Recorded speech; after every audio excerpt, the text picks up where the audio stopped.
Back at the Rolling.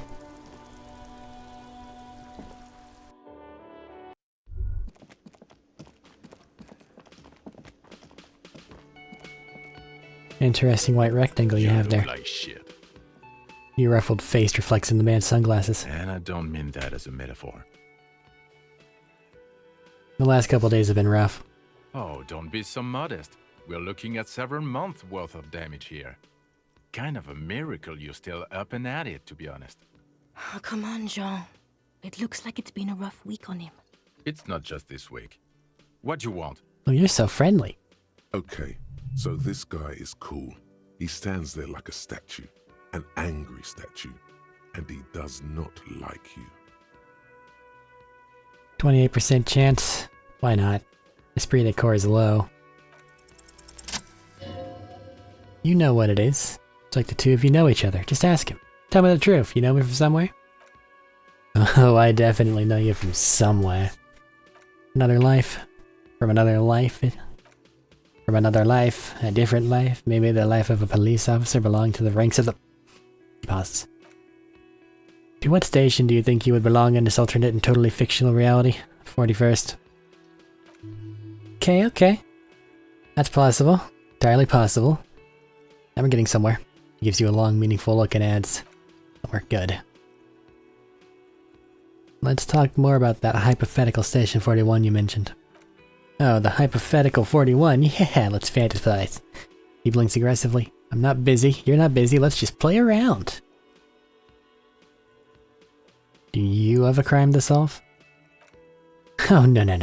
You see, I enjoy watching other better cops solve crimes, and let me tell you, it's been quite a privilege seeing you work. This isn't helping. And who else is in our imaginary police station? You're not going to believe this. Police officers. Yes, sir, solving crimes, locking up bad guys, and, get this, not getting their drink on at 2 o'clock. Just some regular, boring motherfuckers in suits and uniforms. Nothing spectacularly extravagant like you, the far-out son of Long. So what would our relationship be in this alternate universe of yours? Let's be crazy. Let's say you and I are partners. How's that for a thought experiment? Kim's pretty cool though. I'm sure he's fucking flattered, but Kim is not part of this thought experiment. In this one we are. The lieutenant is silent.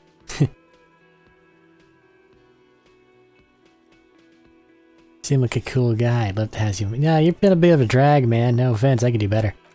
None taken. My friend, none. He waves his hands. Let's be honest. There's been some purely fictional talk in our imaginary station in regards if you'd even be worthy of your partnership. And the conclusion is that a man of your caliber should form his own one-man policing unit. He nods eagerly along. Anyone else would just slow you down. Can't imagine it anymore. Neither can I. His gray eyes suddenly flash above the glass frames. They feel sad. It's a mere second, but it feels like you saw something. A gram of compassion in that sadness. See you around. Watch out for yourself, loser. So we're being watched. Okay, the man with sunglasses and his hypothetical Station 41. Weird, right?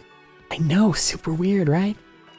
Something we're missing here. Something you can't put your finger on. You know what? Just ask him. I know it sounds crazy, but you'll probably get laughed at, but still. It's impossible. I don't want to waste my time. Ah, of course, preposterous. Hey, Lena. Oh, sweetie, I don't even know how to thank you for finding my husband and helping him out. I hope we haven't been too much trouble for you. Just doing my job, ma'am. Here, I want to give you a small token of my gratitude. It's a tie. Mexican origin. The pin is an antique. Quite special. Little silvery knob holding the tie together feels warm in your hand. It's in the shape of an avian skull with 8 eyes. Could ask her about this when you get the time. Probably a cryptid, but the phasmid, of course, is more important. I probably could convince her to tell me about some cool cryptids. You're no point in manipulating anyone. She'd only be too pleased to tell you about her work. Go and ask. Hey Lena, I'd like to hear about some of the cryptids you studied. Could you just tell me about a couple of them? Be delighted. Truth be told, I could really use the company too. The lieutenant throws you one of his looks. One cryptid, not a couple. This won't turn into some kind of cryptid extravaganza. Okay, Kim, just one little cryptid, I promise. He nods and assumes a waiting posture. It's a bird cryptid, points at a tie she gave me. The biggest, the tiniest, the most dangerous. It's a cryptid on the pen you gave me. Are there any invisible ones? Educational, sadly, we need to discuss something else. Tie one or the pen one? Let's go with the pen one. Yes, it's the kind green ape. Half war story, a half undiscovered species in the genus Homo. War story? Yes, it was reported by late soldiers in South Strafe during the war. The kind green ape would visit bunkers during the night, healing wounded soldiers with its saliva. If it's saliva. It's amazing. It has amazing healing qualities. Some soldiers reported growing back limbs, regaining their sight. And there was something about an undiscovered subspecies of man. Indeed there is. It's our closest relative among the cryptids. Some taxonomic family, different genus. Which is to say, the kind green ape is a species with which we share a common ancestor that just evolved parallel to our own. Just like your partners.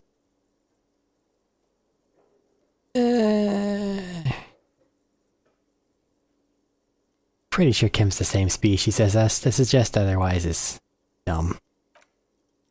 I'm not gonna let you do that. I like you, but no. The lieutenant looks at you, pleasantly surprised.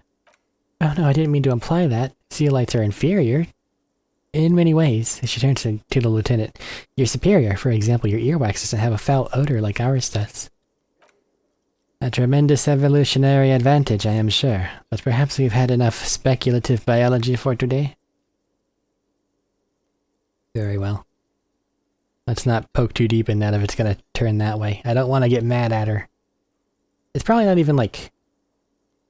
stuff like that. From her. Probably isn't like, derp, I'm biased, but like,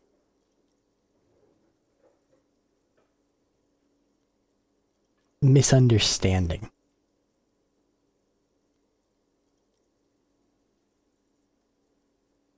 Someone should probably correct them, but it's not my place here, I don't think. This has been educational. Sadly, we need to discuss something else. That's all for now.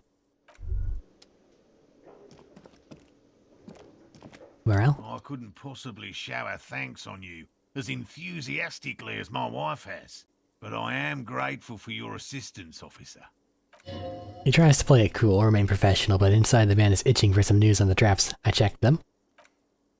Good, okay. He breaks his calm, and one of them was empty. Completely empty? Yes, nothing in the trap, no locust and no phasmid.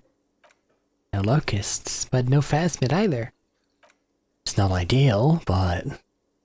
the empty trap was the one at your campsite. Maybe this factors into it somehow? Definitely left that one stalked, huh? Right from the campsite. The old woman's face lights up. It just means the ancient Indian phasmid is even more clever than we thought. Of course. More clever. Yes, the phasmidea picked off the locust and escaped. This is good news. Now we'll have to reconsider the design of the traps to make them more secure. His companion sighs. Another trip to the raids. Yeah, that's exactly what it is. What a deft hunter, this phasmid. Let them have their fun. Even if it is blah blah. They're not hurting anyone. And so long as they're not hurting themselves pursuing it, why not? There's always the chance they could find something amazing. It's better than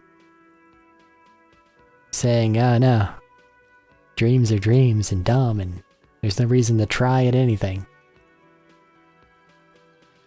Failure shouldn't stop you from trying.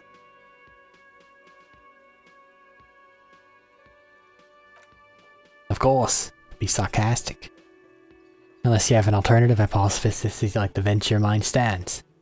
I was actually being sincere. Actually, no.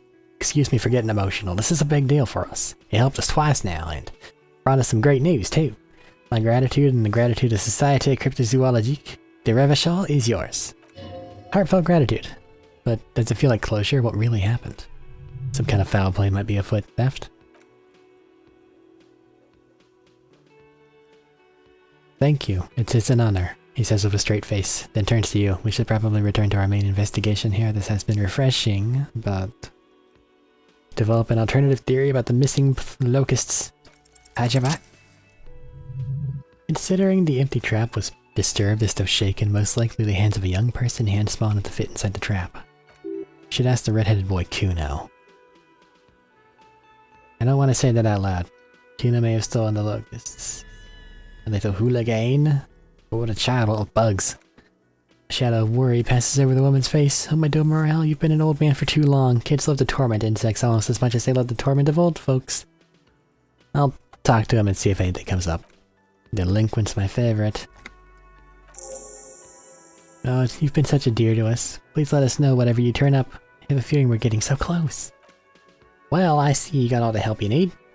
I'll see you tonight at my place. Let's play Suzerainty, but no more field trips. After this is your last chance to talk to Gary. Really, Gary? The woman's voice is a little shaken suddenly. We're getting somewhere here. I'd love to play Suzerainty, but... Lena, I'm sorry, but you're not getting anywhere. There were some kids. I know the little mutants around here. Leave anything out in the open, they'll steal it, even if it is bugs. He looks at his tea. Morel, it's been fun, really, but I need a bath. And I have deliveries to handle. When your tea is done, I gotta run. No, we need to apologize, Gary. You've been more than helpful. We'll have to take a rain check on that game of Suzerainty today, though. We're gonna follow this through. Did you know Gary was hiding the armor? Hell no, I had no idea. And I'm still cross with him, to be honest. It's not like him. He's got his quirks, but dishonesty or disloyalty are not one of them. I don't know what got into him, officer. Thank you for letting him off easy. He won't forget it. We'll make sure he won't. I'll get going. I don't think Gary has anything. Anti-object task force. Me break thing. Yes. Behold, the anti-object task force has assembled. God's avenging angel, arrayed against the lower emanations of the darkened one. Shoe racks, tape recorders, motor carriages, and doors. So many doors. You're not just pounding it all to pieces. You're reforging the universe, from the anvil of the heavens to the worms below. Indulge in it. Be bold. Have an impact on the shape of creation. Out of the furnace of your rage. A new reality. Also, you should trash your room again. I should not. +1 pain threshold and all physique learning caps raised by 1.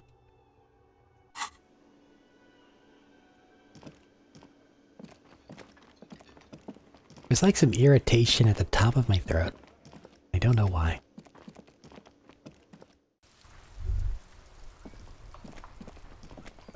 Sure, let's ask Kuno about some bugs.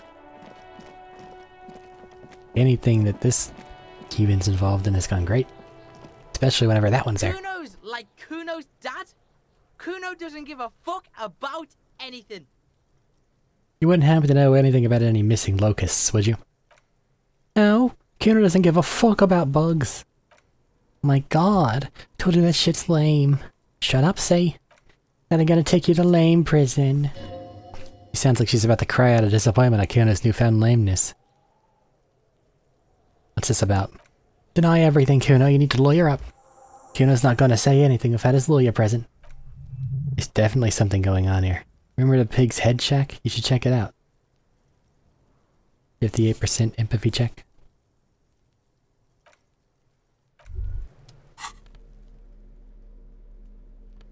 What do I have? This takes away from my empathy, which means it needs to go away for now.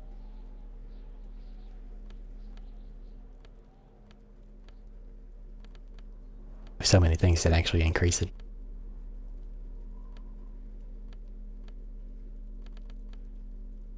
Drama.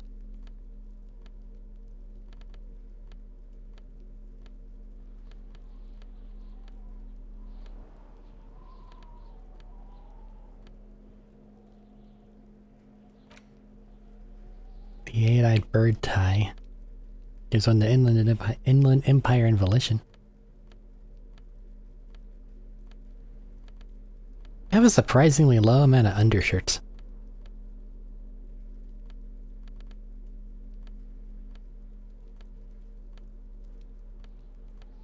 Yeah, just pick one. That isn't the armor. Actually... Can I organize these? I can. I'll have to do that next time I'm not recording. Where'd he go? There it is. This stupid thing. Kuno's like Kuno's dad? Kuno... It's not Kuno, it's Kuno S. Interesting, huh? Kuno S is by far the worst of the two. Kuno has no problem being near you, but the other one hides behind the fence, afraid for her life like she's done something. Something bad. She came up with that psychopathic scheme of screaming for help before. Kuno just wanted to talk to you about his name. Kuno S was the one who wound him up and directed him. Also, Kuno hasn't stopped talking to you. Even enjoys it from time to time. When you talk to the other one, it's like talking to a cornered animal. She hisses and says murder. What's the case they gave her? All in all, Kuno respects madness. You cannot hope to outdo her on that front. You must win yourself a few minutes with him alone. Act on it. Hey Kuno, psst. Fuck you whispering about? He whispers back. He's whispering too. He's going with it, but watch what happens. Fuck you! Whisper and shout. If Kuno wants to whisper, he's gonna fucking whisper, okay? He turns back to you and hunkers down. Let's whisper, pig. This is it, you got him. But be careful, you can still fuck this up. Don't make Kuno look bad in this. Ew, my god, she's out of our hair. It's fucked up. She's not fucked up. He raises his voice and lowers it again. Everyone's fucked up. Stop judging shit. Wrong move, but he's whispering still. You haven't lost him. Just don't mess up again or you will. There are no guarantees. What's up with her? She's terrifying. Crazy scary. Crazy? You don't know the half of it? She's not crazy. She's insane. Dangerous. She smoked a man. She's done people in, probably even pigs. Stop talking to him, Kuno. I'm fucking warning you. You're gonna get us into shit. She understands what you're trying to do. Yo, see? He pops his head up. Did Kuno not tell you? Kuno talks to whoever he wants. Talk, pig. Kuno's got it under control. He did it. They're separated. He's even turned his back to her. Fuck, she can read lips? You should cup your mouth. There. What do you mean she smoked someone? Kuno means she killed someone. That's right, she's a killer. He stares at you intently, like actually a killer. His little green eyes are fixed on you. Serious about this killing business? He's killing serious shit. Kuno's always serious about 488. Criminal code doesn't go higher than 190. He's probably killed a pig too. I mean, I'm pretty sure she has. How many culps has she got then? Forget Kuno said that. Kuno was just shedding. Kuno's just running his mouth. He's stupid like that. Feels eyes on the back of his head and stops. The creature peers at you both over the fence. There's something searching in her eyes. You think she has anything to do with the dead man? Yeah, she would have liked to fuck him up, but she didn't. Kuno wasn't round, and she was of Kuno. Where were you? Look, Kuno's gonna put you at ease. We didn't do it. He speaks the truth. You said she's insane. Yeah, she's psycho.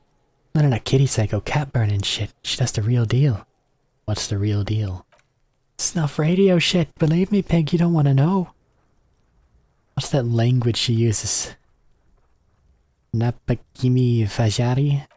Fuck knows. She says it's the song of her people or some shit. What people? Crazy people? Fucking Nakis, I don't know. Sounds boreal, like something from the tundra and taiga-covered Nakatla Isla.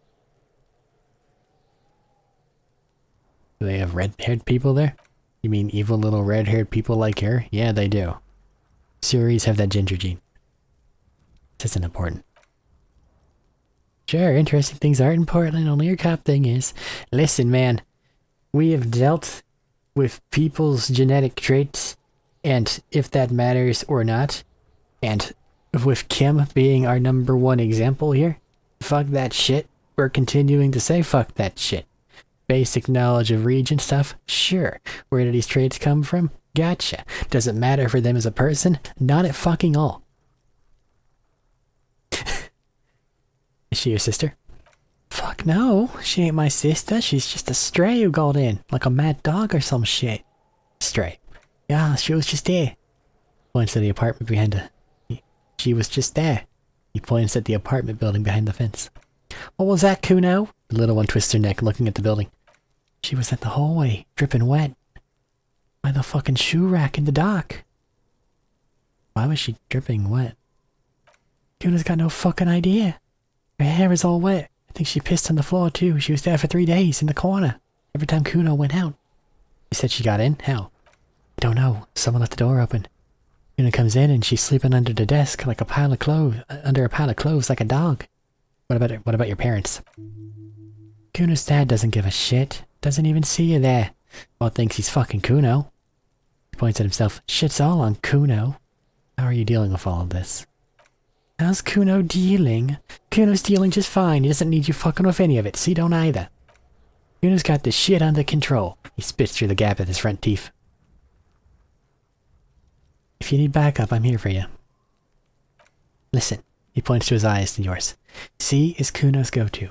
Kuno's protecting her. You fuck with C, you fuck with Kuno. Threaten her, you threaten to take her away. This is what it all comes down to. He needs you to take him seriously now. I'm going to kill you. I'll run you up the cuffs. I'll run when you put the cuffs on her, sneak up on you later, fuck you up. You understand? The boy looks into your eye. The boy looks you in the eye, his black pupils trying to focus. I can respect that. Alright. Now we can do business. He's breathing heavily. That took something out of him. Yeah, what do you want? Kuno can hook you up. Don't look him up with shit, Kuno. See, relax. He respects the Kuno. Kuno made him respect him. You respect the Kuno. You get all kinds of shit. Kuno gonna get you hooked on illegal narcotics if you run a little errand for the Kuno. Get you hooked, pig. Get his hook in you. Kuno gonna get you hooking. Cash in pig style. That's right, Kuno's a candy store for pigs now. You ready to be rewarded? What was that about you running an errand in illegal narcotics, Kuno? Kuno gets it from his dad. Kuno and his dad are the major suppliers. That's where Kuno gets his lightning on. Problem is, Kuno and his dad had a little falling out. Now Junkie's clawing at Kuno's door. Street's going mad. Kuno's gotta get his dirty popo man at it. Okay. Dirty popo man's you, by the way. And there's Kuno's violent dad. On steroids. Kuno's dad does steroids and speed. If you can take him, you'll have half the speed. You can have half the speed. Who's your dad? Kuno's dad's a fucking monster. He's the most violent man in Ravishall. He doesn't give a shit about a single thing. He drinks too. How much material are we talking about? Like half? Half of what? A baggie, but like in this vial. That's not very much material at all. Fuck you talking about half a G? This shit's giant, grade A shit. You can barely see it because there's barely any. Okay, I've made up my mind. This is what's gonna happen. Going in there not for the speed, I'm going after the most violent man in Ravishall. Going in there for justice, I'm like narc. Gonna confiscate that crap. You need the speed. Going after the most violent man in Ravishall. Sure, whatever. If you survive, make sure to bring that shit back for Kuno. He's almost out. You won't like the Kuno when he's out. Just get in the apartment building. Kuno knows you already fucked your way in. Kuno knows everything. Go to room 12 on the first floor, kick down the door police violence style. And it's action time. That's it. Next time Kuno sees you, you better have his shit.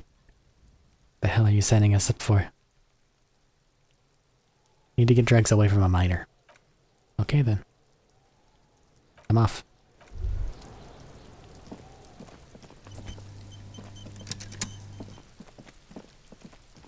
But first, let's see what he's got over here in this secret area, quote unquote.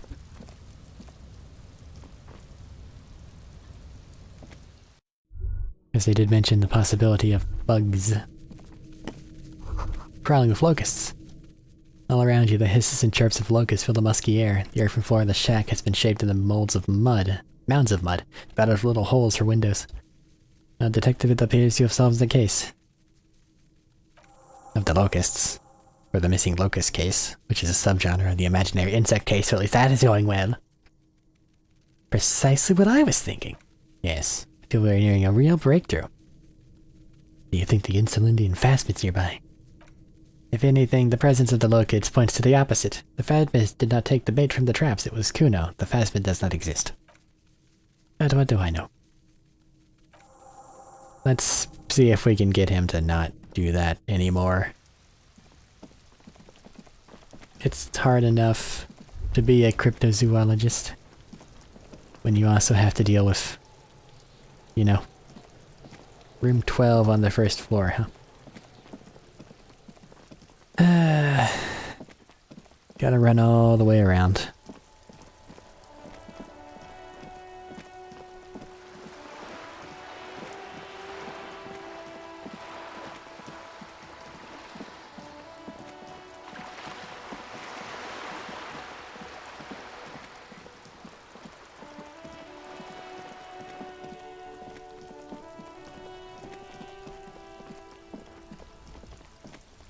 At least they're in the apartment building.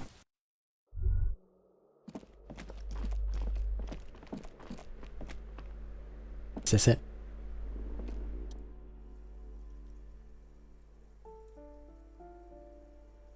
Knock lightly. No response. The apartment numbers have fallen off the door, leaving the panel of a sticky one-shaped shadow and a marker drawn too. You need to enter. You need to equip the chain cutters to enter. Looks like we found where Kuna's dad lives. And the place comes with 3 months worth of utility bills. No? Oh yeah, I found a tape reel on the way back to the whirling. Press play on the tape.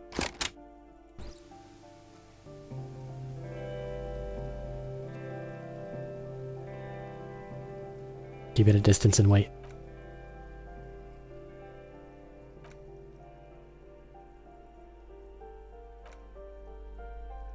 Oh shit.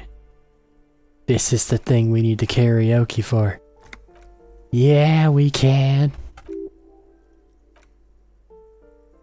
B-side of the tape contains the instrumental version. It's like the world itself is telling you to. Only one obstacle stands in your way. What? Gart. You have to convince Gart to let you sing karaoke in the whirling. After you've won him over, you can express yourself. Let the pain out and make everyone understand. The lieutenant watches you pack up the boombox, does not say anything. We are so gonna karaoke so hard. I'm gonna break it. Look away. Yay.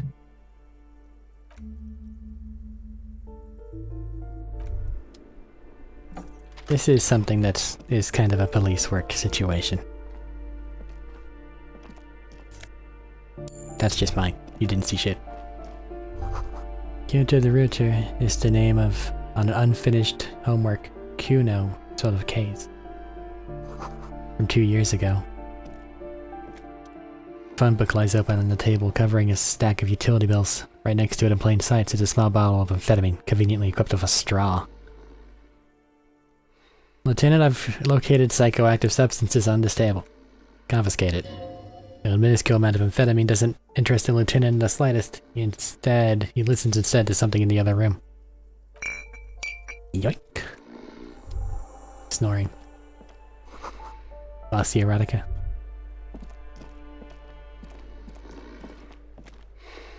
The air stinks of something sour.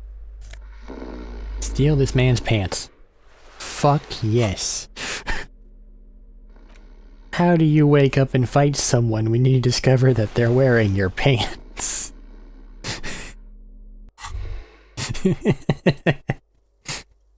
And there's free magnesium. I need to mag it up.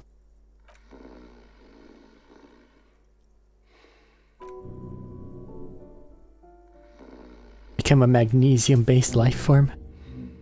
Must evolve. If you want to live, you need to transcend the carbon barrier. Go to the apothecary and buy insane amounts of magnesium. I'm carrying around like 8. But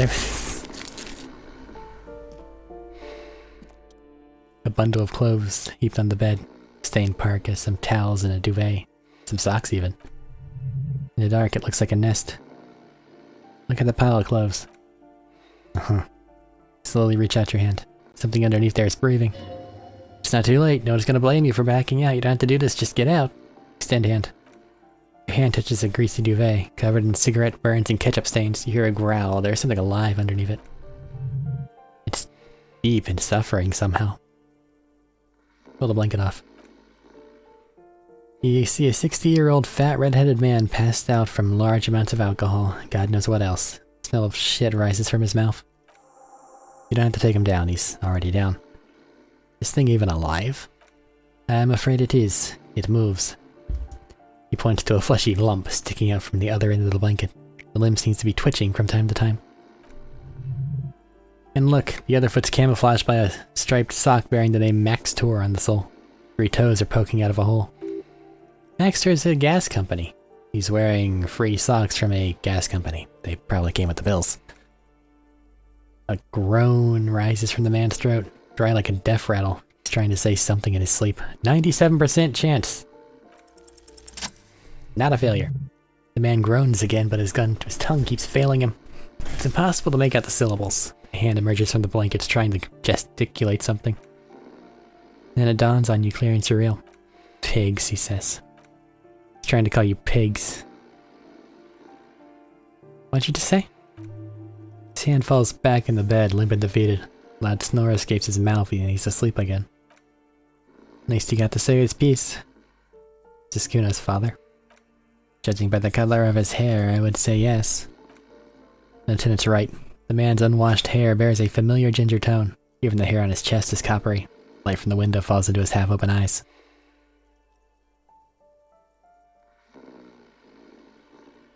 Doesn't look like he's gonna fuck anyone up anytime soon.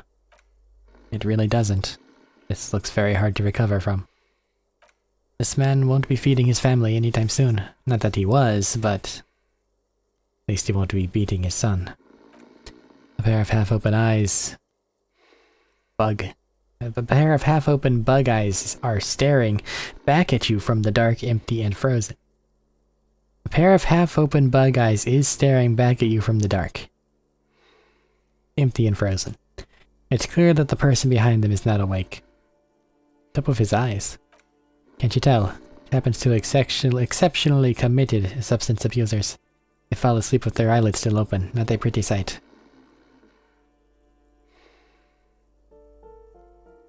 This is pretty serious damage. I'm still not sure he's not dead. Fucking purr. The man starts growling.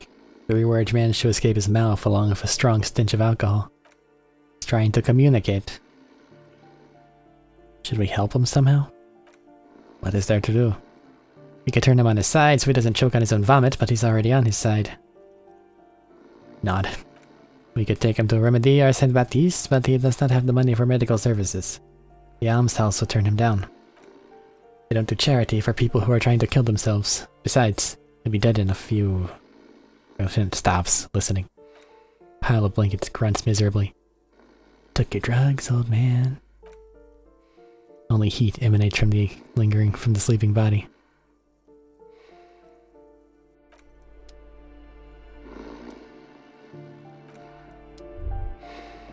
Poor kid.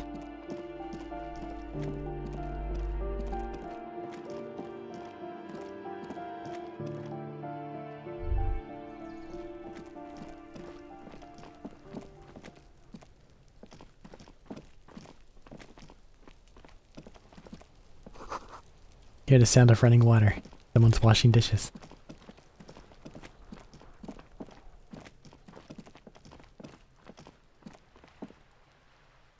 Still quite impossible. Still quite impossible. Well, just unlikely. I see no reason with going against a 3% chance, but you can't just immediately retry things. And I hit so many red things the last time I was playing this that I'm kind of mad at the world. This world specifically. Gestures at the game. Hey, Kuno. Kuno's like Kuno's dad? Kuno doesn't give a fuck about anything. I took care of the drug situation. Alright, so you got Kuno's kilo. Here's how we do it. First you give Kuno Kuno's kilo, then Kuno gives you half back. That's how we split it. It's the best way. Aren't you gonna ask how I got past your dad? Right on the street, he's just your little friend and dressed as a hooker. Distraction style. That's some sick shit.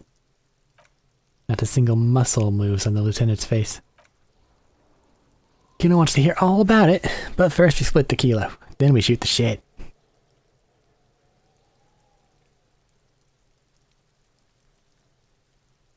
I'm keeping it. You don't need more drugs, you're 12. Alright. Kuno knew you try that sneaky pig shit on me. Tell him, Kuno. Kuno's got brains. The shit don't surprise Kuno, so Kuno's gonna give you one more chance. Know this, pig. Shit is major. Kuno won't take this shit lightly. Pieces are moving. This is fucking domino. Not like he thinks, but you can feel it. Somehow this will change things. Tick, tick, tick. The boy flicks an imaginary domino piece of his index finger. Decision time. What's it gonna be? I'm not giving you drugs.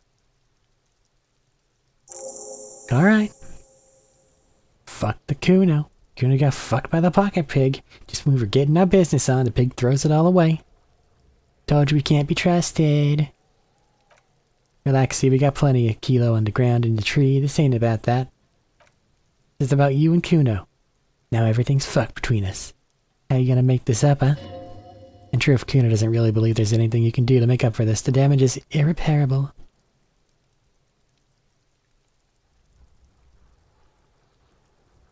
Looked around in there. It's not the easy life you've got going on in that apartment. Fuck you know about Kuno's life. Get the fuck out of here. You got plans. I met your dad. Yeah? How the fuck you still alive? Your dad's a half-dead alcoholic, sleeping under some clothes. His eyes become large and round. His posture changes. The swaying rooster motion stops for a second, then he gets it going again, reorienting himself. Fuck right, Kuno's dad was sleeping like a bum. Kuno told you Kuno's dad don't give a shit about anything. Anything. Got lucky. Kuno knew this. He points to himself. Kuno's fucking violent friend. Fiend dad's been drinking hard lately. Kuno knew you have a way in. Narrow window. Kuno window.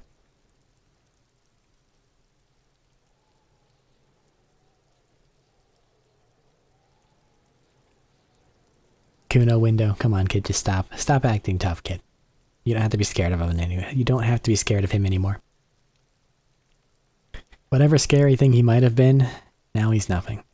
Yeah, I was wrong. He's hardcore, a real killer.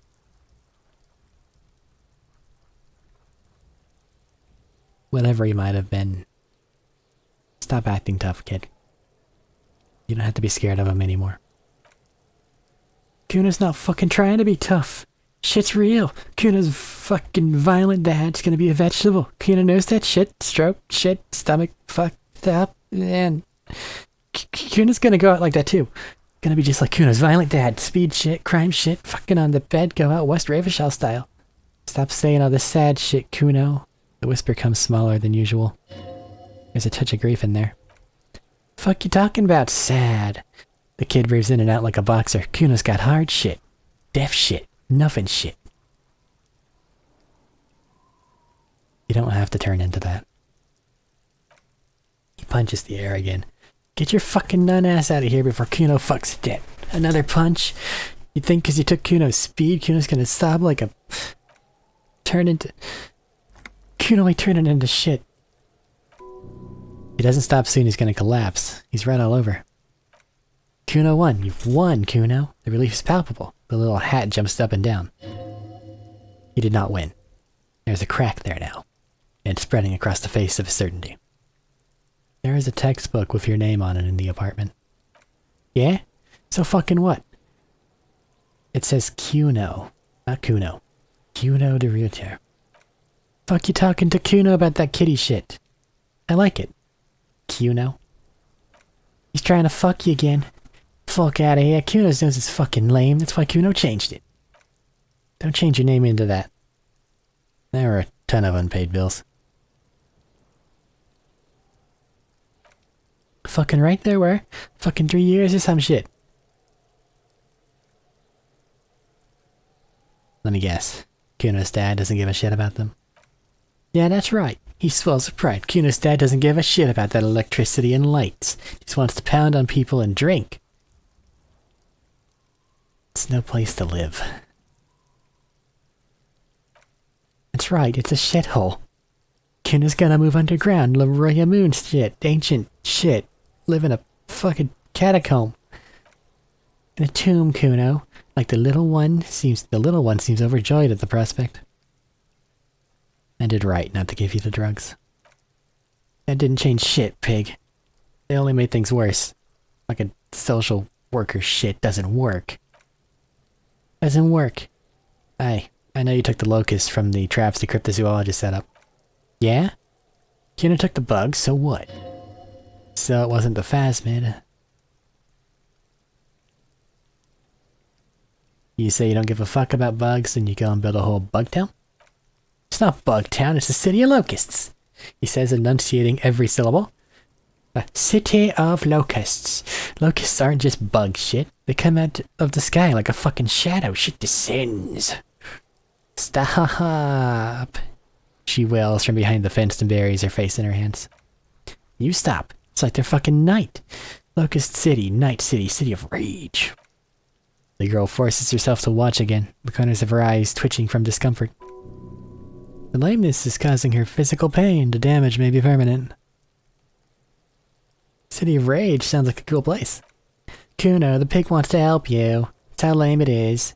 Please just don't say you're an artist. He pushes his chest out. Maybe I am an artist. You hear that, everyone? I'm a fucking artist now. That's great, Kuno. It is cool to make art. Oh my god, he's gonna make you totally lame. Yo, fuck you, see? Kuno can be what Kuno wants to be. Kuno's his old man. Kuno's free. He tears at the buttons of his shirt, trying to rip them open. They do not give way. Kuno made himself into Kuno. Kuno can make himself into anything. Kuno can make himself into a pig if he wants. Kuno can make himself into that word. Kuno don't give a shit. Don't make yourself into a pig. You'll have to take me away. In it, you hear snow melting, dripping from the eaves. Someone closing a window. Me and Kuno have discussed this. I promised I won't do that. I don't believe you. She disappears entirely behind the fence. For once the boy is lost for words. He's turned completely red now, with splotches of white beginning to appear across his face. Use this momentary confusion to take control of the situation. So what's gonna happen to the locusts? Nod toward the shack. Kuno's gonna let the fucking locusts die. What does the city of locusts mean? Doesn't mean nothing. It's shit. Kuno just likes to focus. Kuno likes to concentrate on shit and build shit when he's zipping hard. Fuck. He turns his burning face up to the falling rain. Pig. He says finally, lowering his gaze to meet yours. You really shouldn't have fucked with Kuno City. Now it's all fucking lame. We need to stop taking locusts from the traps. The cryptozoologists are trying to find something very important. Those locusts are bait. I don't give a shit. I don't need the locusts anyway. Shit's all lame now. C was right. Girl's face appears again above the fence, just long enough to make eye contact with Kuno. Now that that's settled, it better be off. The fuck are they trying to catch anyway? With the traps. The Insulindian Phasmid. Huh. He recognizes the name. You know it? This bitches think Kuno doesn't know shit. Fuck out of here. Kuno's tired of this shit. There's silence between the two children. They're not saying anything to each other nor looking in each other's direction. Kuno's like Kuno's dad? Kuno doesn't give a fuck about... I'm off.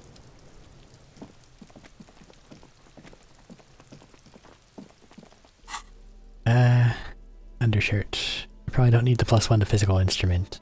What was I using beforehand? Oh, yeah, the fucking armor. Duh. I quite like to be invincible. Makes life easy.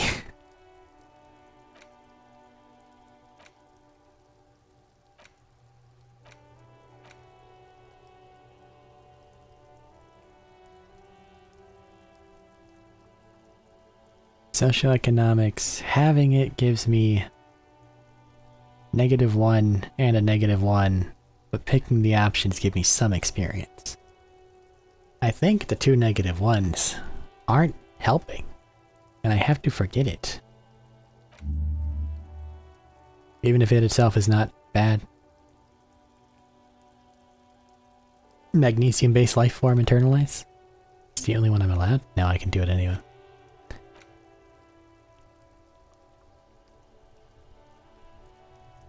I don't like that. Jamrock shuffle. Help me find things, I would imagine. Or just wait. Because who knows when any of all of these might show up. Oh, I have some that I can't look at. Oh, I've already gotten rid of them. See, I can't reacquire them. Weird.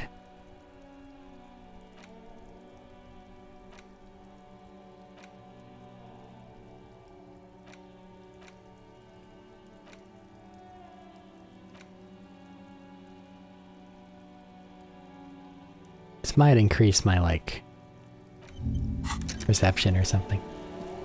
Now what was I doing? Report back about missing insects. And the whole dead body thing.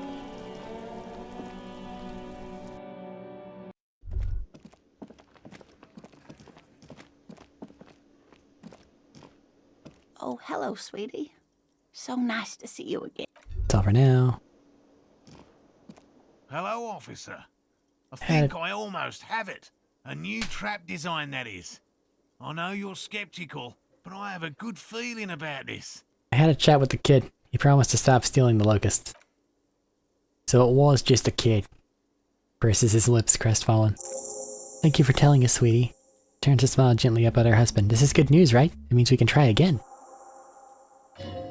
Something is secretly gnawing at her confidence. It's not this Kuna kid or the missing locusts. It's something else.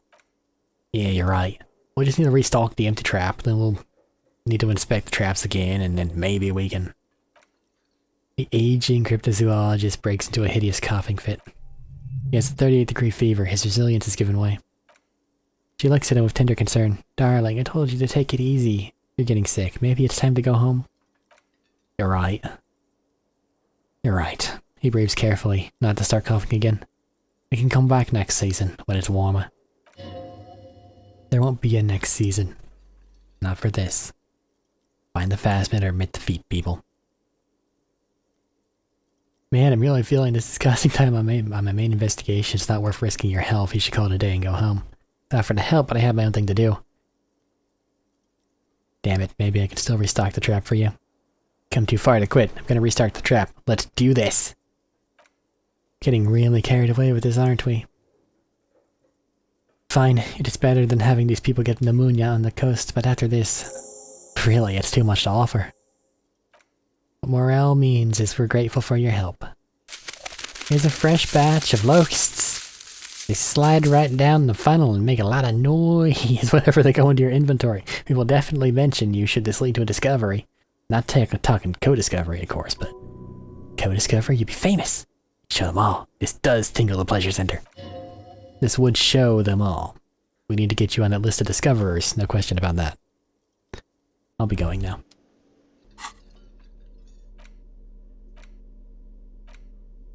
Box of locusts. Awful.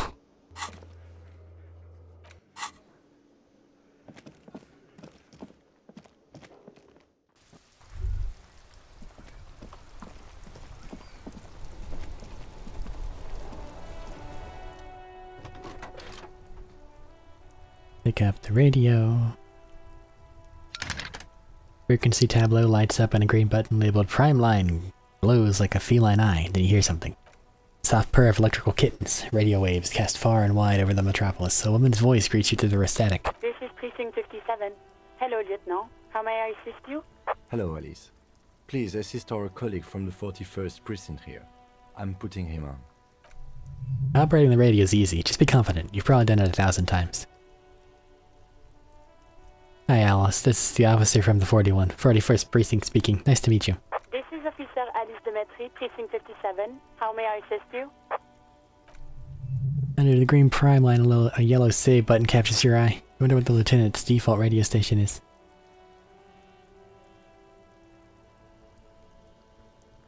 Need you to connect me to a civilian as Sylvie. She may have reported a murder.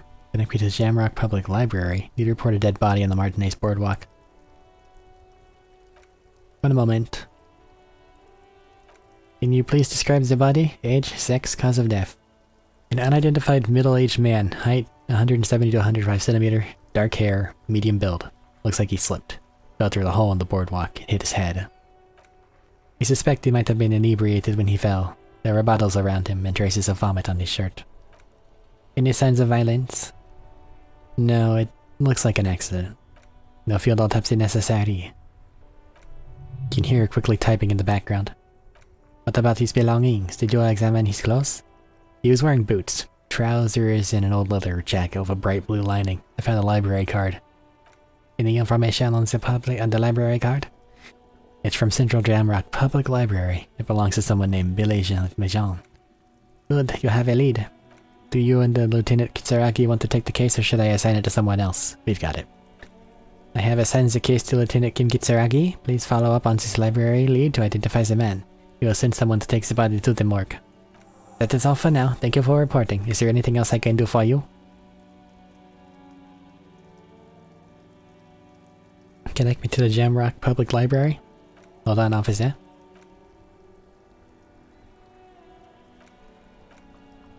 I've got Central Jamrock Public Library on the line, and I've already introduced you to the librarian. Connecting to call in 2, 1. Yes, this is Central Jamrock Public Library here. How can I help you, officer? He sounds worried, yet ready to assist. This is how people get when the police call. I'm looking for any information that you can provide on Billy Majan, a reader. Billy Majan, you said. Give me a moment, I'll have to check our database. He puts down the receiver. Yes, hello, are you still there? I found Billy Majan's home address, is that alright? No phone number, unfortunately. Home address is fine. Here we go, sir. Rue de Saint-Ghislain, 33B, apartment number 20. It's in Martinez, I believe. Cape Side Apartments, it says. That's all. That's where the smoker on the balcony lives, isn't it? You have any other information on Billy Majan? It says here they returned their last book just a few days ago, but I wasn't at work that day. Do you know someone who was? Marie! He covers the phone with his hand and yells out into the room behind him. Arik, you have a reader named Billy Majan? They returned a tip of that book the other day. You hear someone answer from afar. Maurice, what? The woman yells then. Yes, okay, if that's the police. She starts explaining something. Yes, it was my colleague Mary. The librarian is speaking into the phone again. She said it was Billy's husband who returned the book. He also looked for this new sci-fi release, Loose Radio City 87, but we don't have it yet. Do you know the husband's name? Sorry, no. Mary only knows him by sight. Can Marie describe to me what the husband looked like? Marie, a moment passes.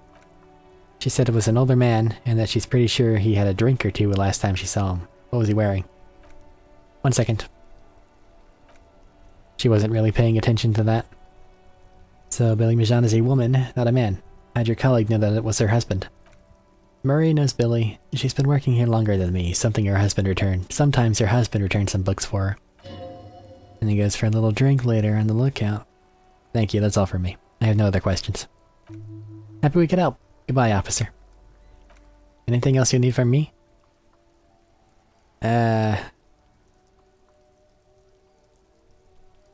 Connect me to a civilian as Sylvie. She may have reported a murder. I think that's just Orange. Yeah, that's just her, though. We've already got that information. I'm done with the radio for now. 57th over and out. Close the door. Thank you for your card, Kim.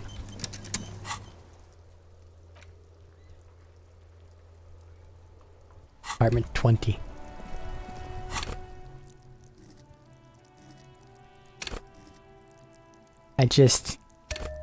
It keeps showing up. I want more.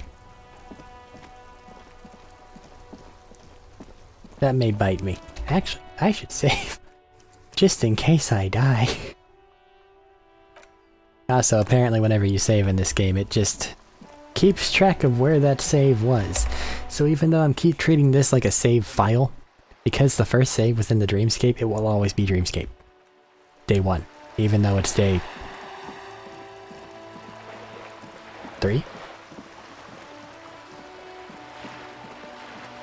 Actually, I have been doing a recording each a stream has been each day. Or each day a stream. So that checks out. Because this is stream 3. Even though it is unstable AF. Because reasons, I guess.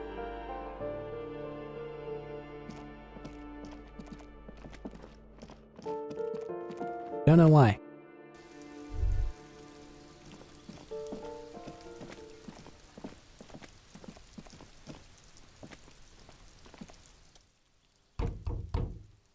Apartment 28. Oh, that's... yeah. We need to return here by 2100 tonight. Apartment 20. Maybe this door? What's this? Money. Apartment 20. Something smells good. Soup à l'oignon. Lieutenant motions you to go ahead and knock. This is the door. You already know it's the right door. This is going to be so hard. Get yourself together. It's just police work. Don't knock, just leave. You don't need this. You don't need to set it up. You're actually right. Pain threshold, volition, empathy. We are here to report that someone has died.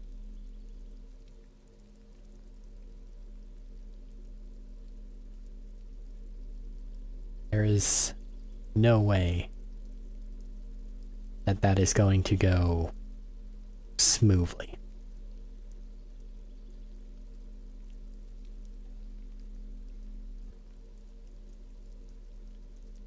Let's just... I'm gonna wear a shirt. I have one for trauma. I have one for physical instrument. I have one for what I currently have. Because for some reason, there are no normal shirts. And this stresses me to my core.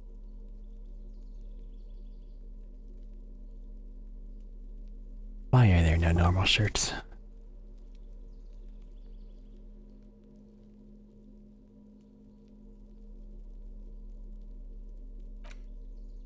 Smells bad. Couldn't clean it either. Badly.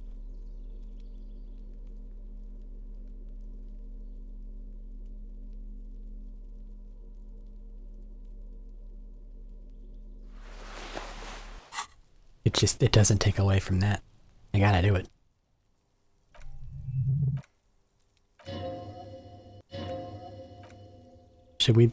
We should discuss this before I move on. What should we expect?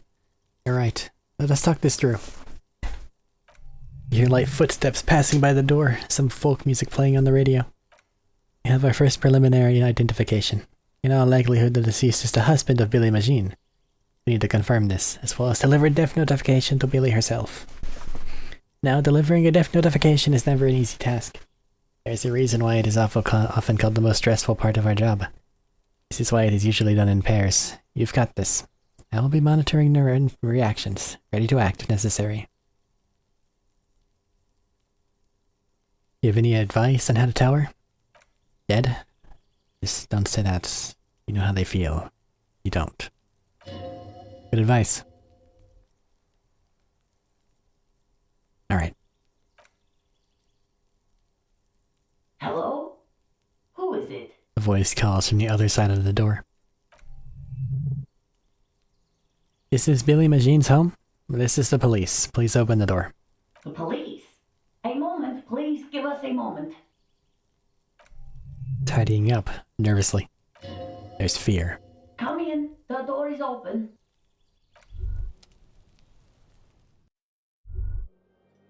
This is not going to be pretty.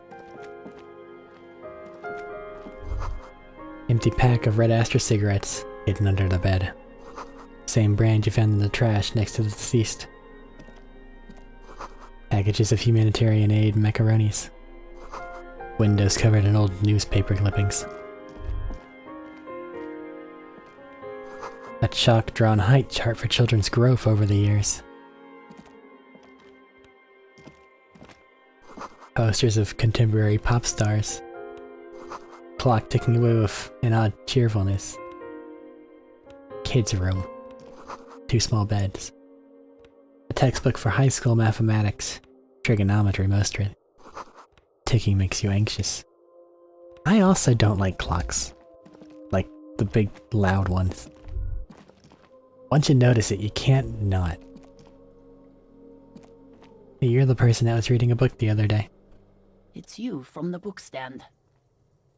He looks at you for a moment without knowing what to do. I don't think I introduced myself properly. I'm Billy. Would you like something to drink? Tea? Lemonade? We're out of coffee. The lieutenant has taken off his foggy glasses and is busy cleaning them in his handkerchief for now. You're on your own here. He must feel vulnerable without his glasses. Is why he's letting you take the lead. Thanks, but I'm alright. Is this about Victor, my husband? Is he in some kind of trouble again? I can come pick him up in the station if that's what. She stops, her eyes trying to read answers from your face. Keep it together. You don't want your body language to tell her the news. Sorry, I'm rambling. It's just that Victor often gets into all kinds of trouble. So, how can I help you? I can make awkward small talk, or I can just get right to it. With a 97% chance and everything's super high. Empathy, impossible 17. Easily done. You've done this before. Just keep your focus. Ma'am, I'm very sorry to say, but your husband, Victor Majan, was found dead on the Martinez boardwalk. What did you say? A great and terrible spike. The blood freezes in her veins. Your husband, Victor Majan, is dead. I am sorry for your loss, ma'am. Oh. She touches her neck, eyes pale like pearls in seawater. Oh, she says again. But he was just... She looks at the kitchen table, where 2 cigarette butts are still in the tray. But he was just here. Alive. We understand this comes as a huge shock. I want you to know that me and my partner, he points at you, are here for you if you have any questions. Take your time, ma'am. What happened to him? She turns to you. Her neck and cheeks are covered with red blotches, her double chin shaking. It was an accident. He fell through a hole in the boardwalk and hit his head. Was he drunk? Alcohol may have played a role. Yes. I see. She withdraws, trying to picture the scene. And you had just found him there, lying in the cold. How long had he been there? If you say 2 days, maybe, it will be etched in her mind forever.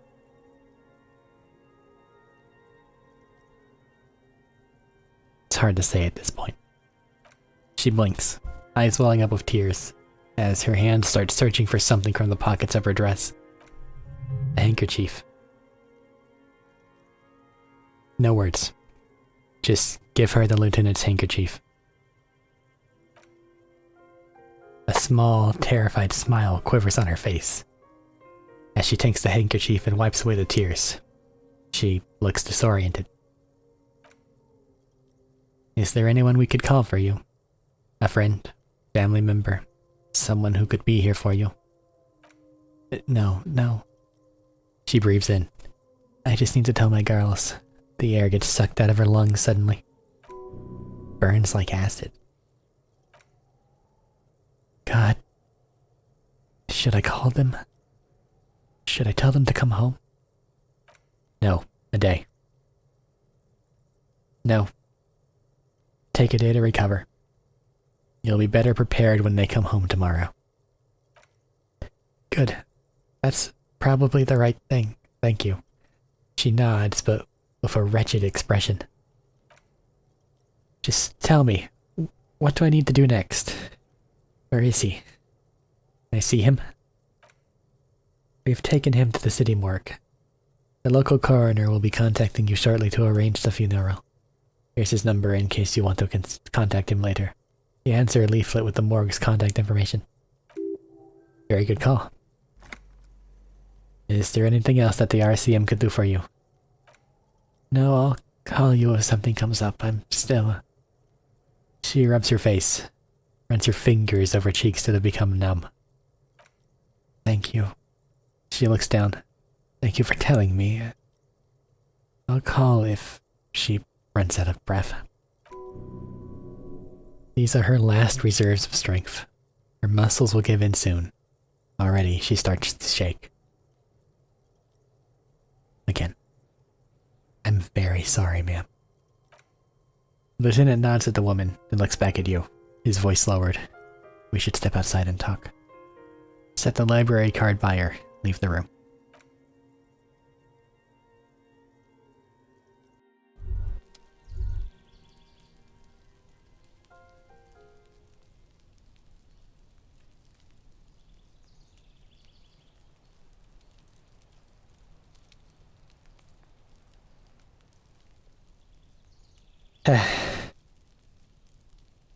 Ouchie.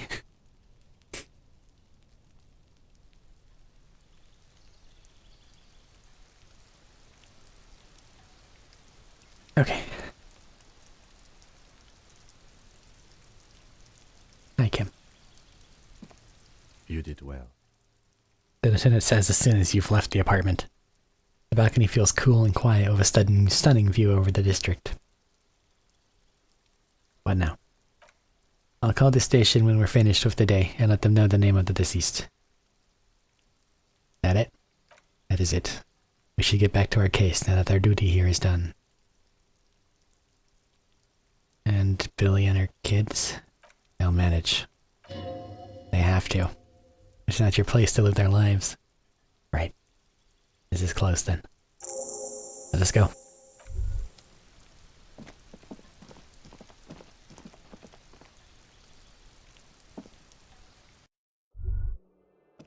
Hey Eric, why don't you use a face cam? A. Nobody wants to see that shit. I am not a pristine specimen. B. You would not believe how fucking emotional I am. I have a somewhat monotone voice, I know, I understand that. But the number of times I have sat behind this screen... just tears on something small and irrelevant. I'm laughing now because they go together. It's fucking insane.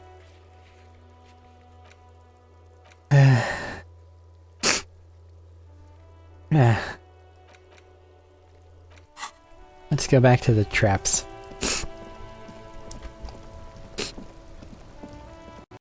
I'm gonna fast travel there. Alright, first trap. Still a little sniffly. The locusts aren't doing all too well, but they're still in there. This isn't the empty trap, though a morale is setting up near the cryptozoology camp. Decades-old concrete defenses, children play on them now. Okay, I only have to refill the empty one then. Okay, I'll just fast travel that direction. This one. Release the locust into the empty trap. The locust days from being transported slowly begin to acclimate to their new surroundings. Oh god, I exposed them to the fucking... I'm sorry, locusts. Here is your trauma. They're not really going to get the chance to get comfortable here.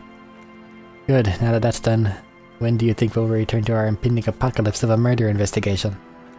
He stops you. Don't answer that. It was a rhetorical question. He doesn't want to, but if there is one more cryptozoological runaround, he must force the investigation back on track. Just better be it.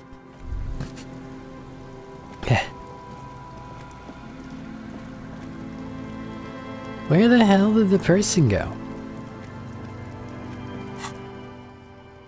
Find the phasmid.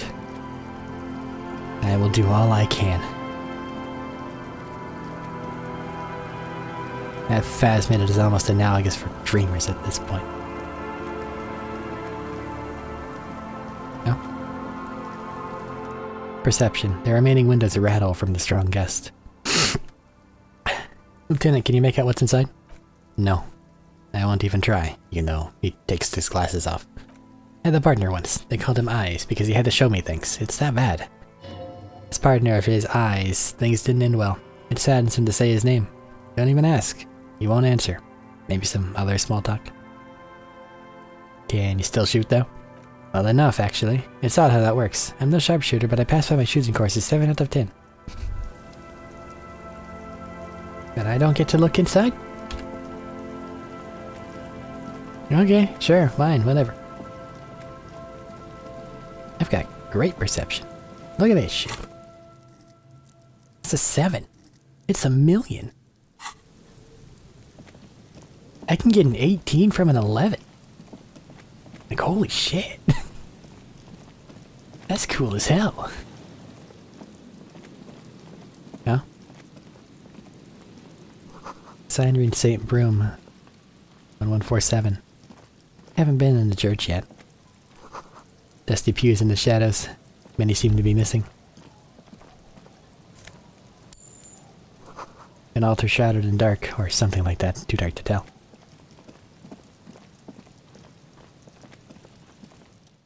Rattle the doors to see if they open.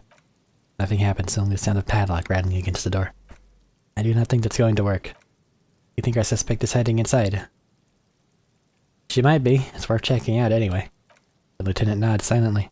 Inspect the carpentry. Carving on the door is block-like and angular, like the church itself. 2 large beams shoot downwards, sinking into the wood before they reach the threshold. Run your hand over a beam.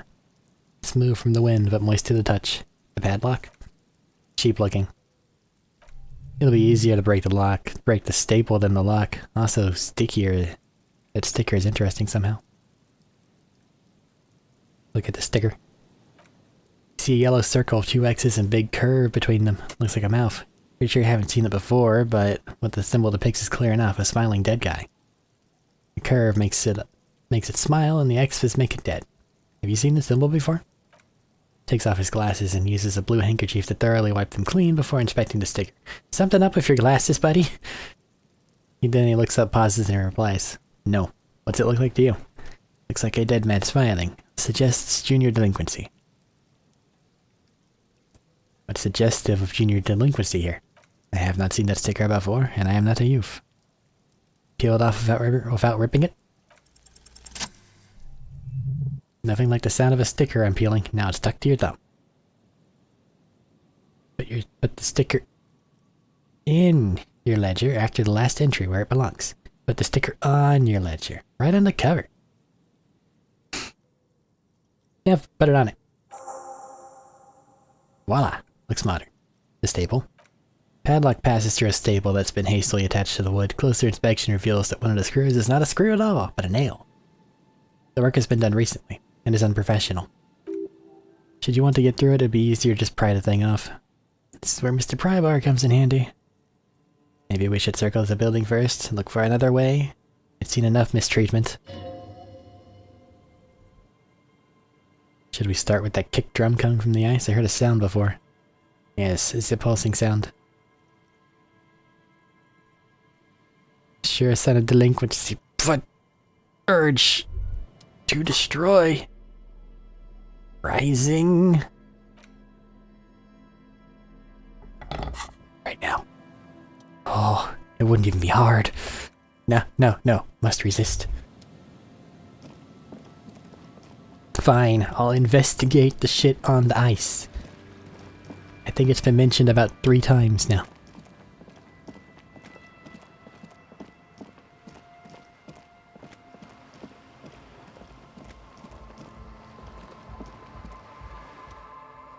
A shaggy-looking girl in her late teens or early 20s kneels on the ice with an electronic contraption in her hand. Hearing you approach, she looks up. Oh, hello there. It's cold out here, but she's not wearing a hat. She must be freezing. Everyone knows drugs make you invulnerable to cold, man. You bet this one likes to party. Dear child, it is freezing. Where's your hat? You want to party? I have some questions for you. Jesus Christ. The fucking dichotomy between dear child, it is freezing. Where's your hat? And do you want to party? Dear child, it is freezing. Where's your hat? Huh? Maybe she didn't hear you. A little louder. I said you should have a hat on. So should you. I do. Oh, I didn't notice that. Okay, now that it's all cleared up, I have some questions for you. Sorry, man. My mind was elsewhere. Shoot. Have you seen a red-haired woman around? No. Just no. It's pretty desolate here. I only hear the dogs bark at night and see the shadows move on the coasts. What are you doing out here in the cold? Recording, I guess. And what are you recording? I think I'm recording cracks in the ice, but there's no way to tell. Not without headphones. I think I just recorded your footsteps too. Not sure how that'll sound. So what happened to the headphones? My boyfriend sold them. What for? I don't know. Man, things, just stuff you need in your life. A lie, they were probably pawned off for something suspicious. And what are these recordings for? The cracks, the footsteps. The musicians in the Elysium use them for making music. They loop the stuff, cutting the tapes together. They make music out of cracks in the ice and keys jangling. Crazy sounds like that. Hard to explain. Anyway, I thought I'd make some too. It's supposed to be like a music place anyway. He rubs her shoulders and looks around. I don't know what I'm doing. They use synthesizers too, I don't have one.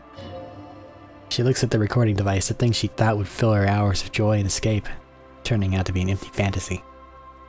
She feels childish and very useless. All yeah, blah blah. She feel bad about it.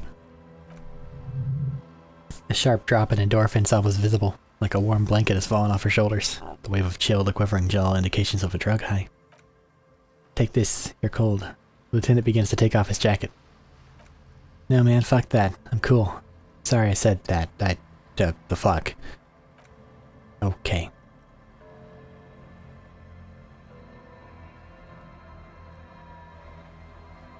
I was given this hat, I cannot give it away. You said it's supposed to be a music place? What is? That. She nods toward the church. The boys think it could be a place, like the Elysium or something. Stupid, it's really not gonna be a Elysium. The boys. Andre and the guys, they're inside the tent. Why is that? Why are you freezing out here while they're inside? They got too much stuff crammed in there. Stuff like what? Music stuff, like the tape recorder, but bigger, and there's piles of it. You mean like those headphones your boyfriend sold? Yep. Sorry we sold those. They were pretty. Why not just leave some of it outside so you don't have to freeze? Stuff's more expensive than I am. More expensive than any of us, really. Doesn't matter. I can take it. Other questions? What's that device you have there? This? She breathes on her freezing fingers. It's a portable recording device. It's for field recording. Low quality, but still. And the wires? Actually, just one wire. I picked on it till the braiding came loose. The wire leads to a contact microphone. Got it. Okay. Empathy 7. Legendary. The tape recorder lies on the ice like a discarded toy. Pick it up.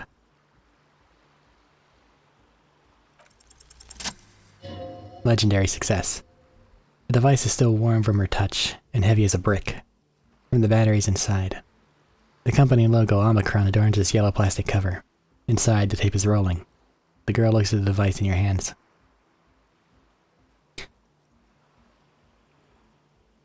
I'm sorry you have to sit here on the ice, with the drugs wearing off, at your age, or at any age, in this weather, waiting for it to get dark. Put the tape recorder down. I'm sorry this is happening to you. She looks you in the eye, her pupils wide, surrounded by a ridiculous amount of makeup. The people who built this world intended for it to be better for you, but they failed. It's easier to live in their failure with this by your side. The wind howls. She remains silent. It's not a childish fantasy. It can be a real weapon against what's coming for you now. What is? The dark. Or nothing, if you got this. Don't be scared. The dark. I know. I'll stick to it. After a moment of silence, she speaks again. So thanks, I guess, for the psych session. Maybe I can return it. What's been eating you, officer? Nothing. Eating me? Come on, I can tell. But okay. Be a boy to barrow. I've got... What? Fucking France. Guess there is something that's been difficult, that's been making my life hell. What is it? The plight of the working class. Everyone just mooching off the entrepreneurial class. Shackling the Jews. I think it's all these foreign people taking our jobs. People just keep putting their selfish interests ahead of the greater good. I mean... We have the means, without a fucking doubt, for everyone to do well. But it is selfish interest that's stopping that. Fuck it.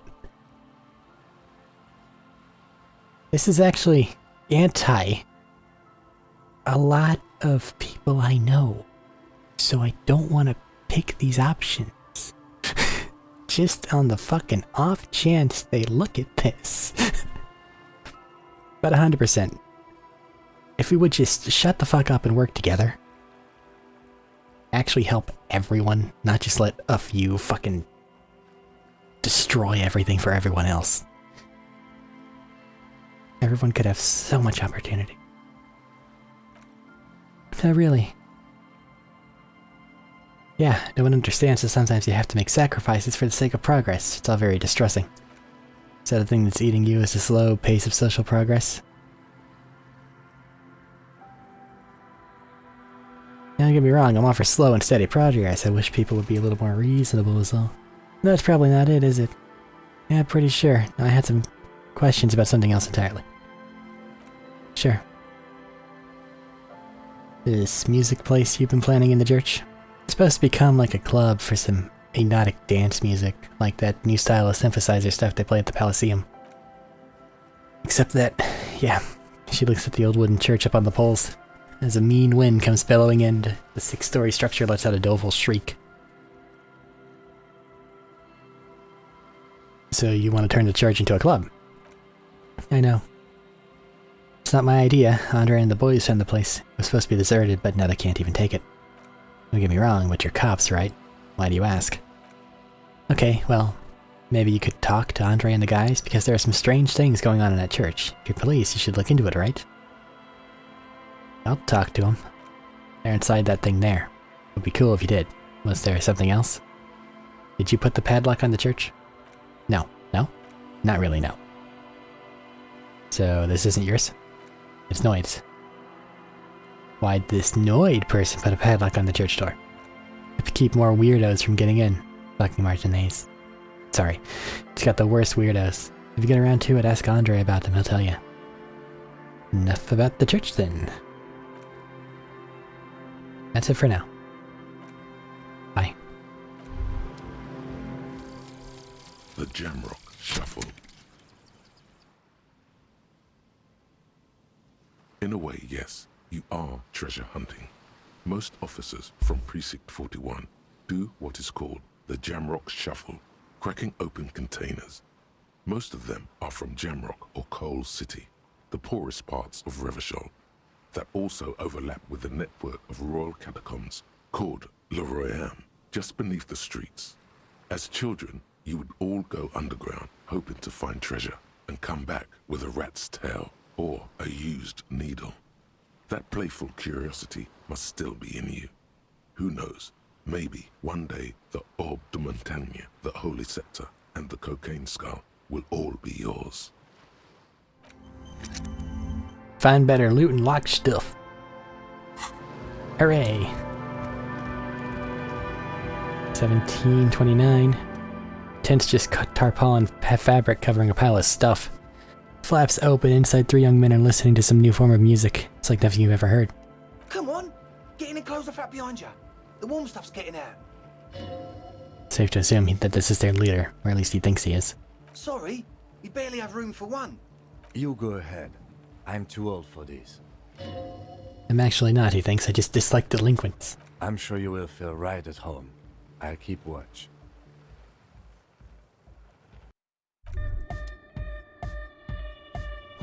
Smells like sweat and laundry detergent. Plus a trace of ether. Canister filled with what appears to be water. The label says distilled. Pile of nasal sprays. Nosafed Ultra. See a youngish man bleaching the tips of his hair with a toothbrush. He puts the toothbrush down and extends his hand in greeting. Hello, I'm Andre. It's a pleasure to meet you. Shake hand. The grip is strong, sweaty, and warm. He's trying to project and inspire confidence. This is my posse, Noid. The young man with earrings looks at you suspiciously. And Egghead. Egg! He yells. The tape player high above his head continues to blast strange music. Together with a Settle Burger, who's out there right now, doing some seriously progressive sonic experimentation, we like to think of ourselves as music venue organisers. How many music venues have you organized? We have many in the pipeline, officer. None. Why are you here? You see, we've been all over Jamrock North, prospecting for real estate to establish a new venue in. Also for talent. Yeah, thank you, Egghead. And while there is no shortage of raw, unfettered talent spinning tapes in Jamrock, we've had rotten luck with the real estate part. Place is a shithole. I apologise for my friend Noid's potty mouth. I realise this is not how you speak to a police officer. He has authority issues.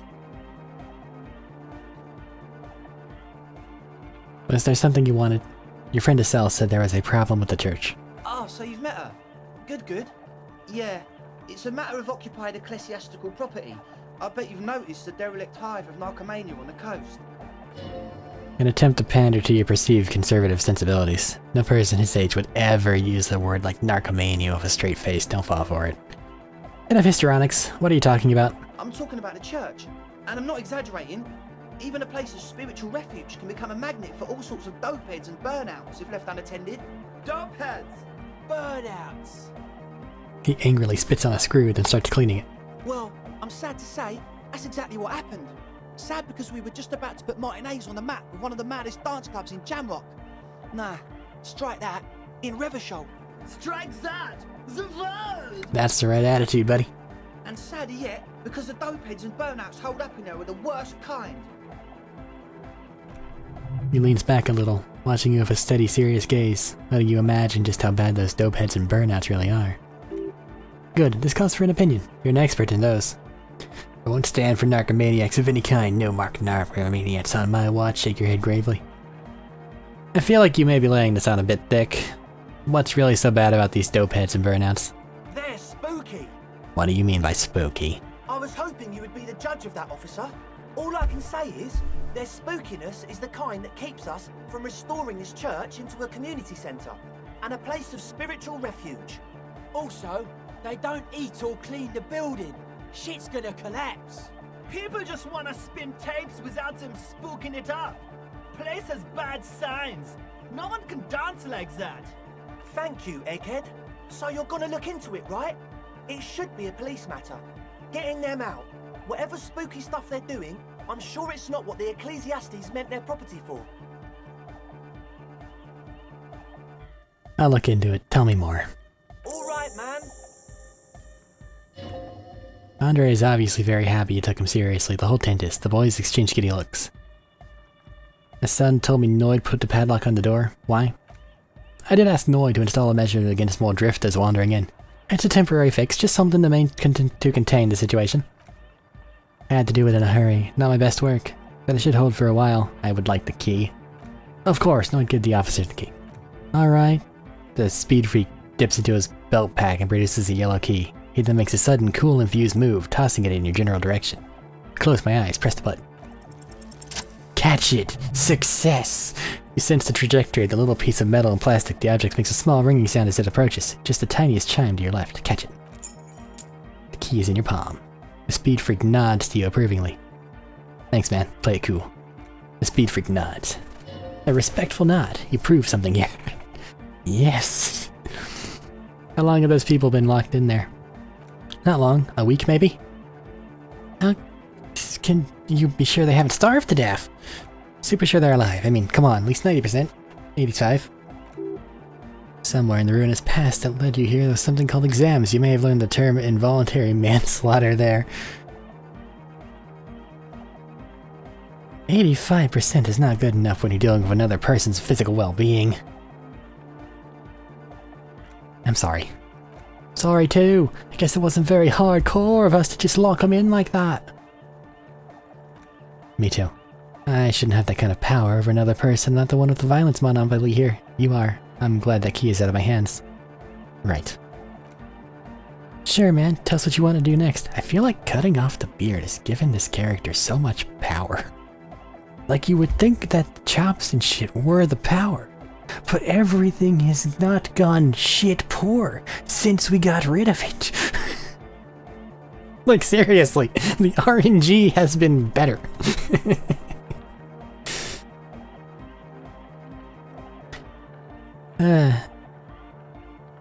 What's up with the tent full of equipment? Yeah, what? So you brought your own water. Good to have, bitch to carry. When I first scouted the place, I did some reconnaissance. I'm not sure the church even has running water. And another thing. And it's distilled too. Oh. It's the one they sell at the fuel station. It's like he's lying to you, my liege, but he's slippery. Enough that there's nothing for you to grab hold of. What's with all the Nosafed? The what now? Bottle of Nosafed? The nasal spray? You have a lot of it.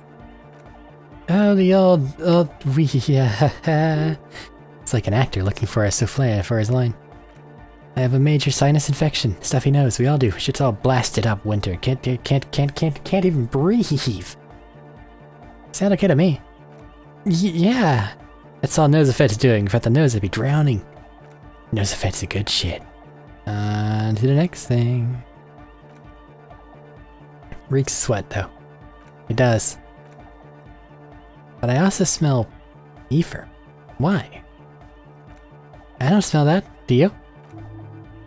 It's mixed with a peculiar chemical scent, like laundry detergent. Sniffs the air, then shrugs. Shrug is good enough for us. Why say it when you can shrug it? Alright, enough of this.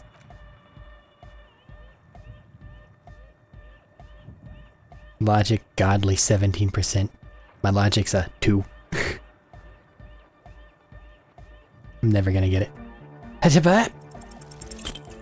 7.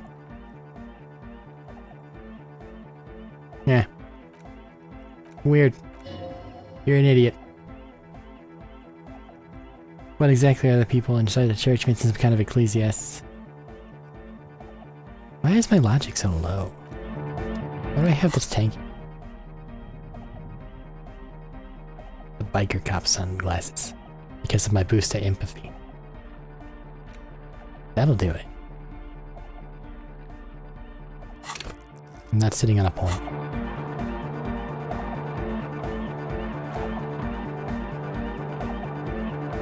That said, though, I do not know if I need empathy to be at a 7. I like it being high, but I think a 6 will suffice. Visual calculus, drama, more logic authority. It's fine as is. Hi again. So, how are things going? That's it for now. So they're absolutely making drugs, right?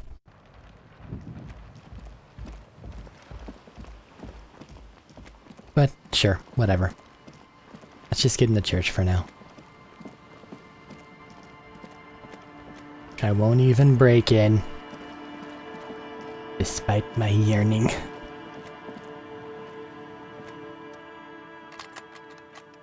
Let us go. A great whoosh of air rushes into the dark innards of the church. Into the heart of the city.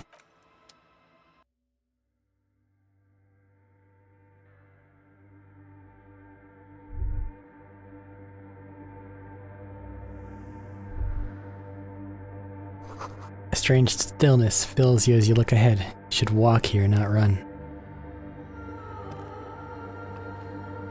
Alright.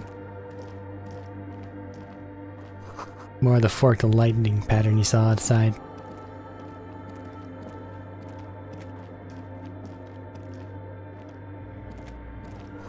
Blackboards filled with complex equations. They look recent. Prayer books left open.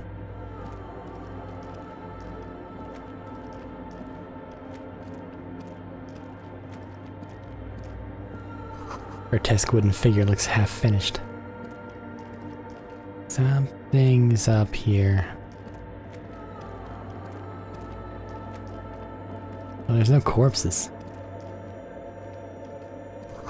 Bowl is filled with water. A live wire runs directly into it. Silence in this part of the church is palpable. All the shifting matter and shuffling of living things is gone. Nothing seems to exist beyond the church anymore. Maybe if you were to stand at just the right spot, even your footsteps would be completely silent. Wait. I think I still hear something. And then it's gone. Almost all of it, but for the faintest of hums. I hardly hear your own breathing.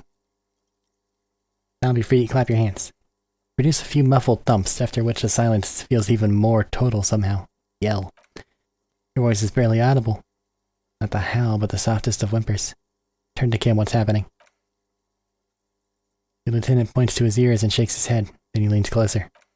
Can you hear anything? Almost nothing, and it's beginning to worry me. The church just has strange acoustics. Some engineering trick. His detached tone conceals how uncomfortable he is. Whatever it is, it's definitely real. Something odd's happening around us. He does not reply, but you can sense him tense up, look into the bell tower. The orderly rows of ceiling panels become barely visible, then disappear completely in the darkness of the tower overhead. Perception sight challenging 12. See beyond the shadows.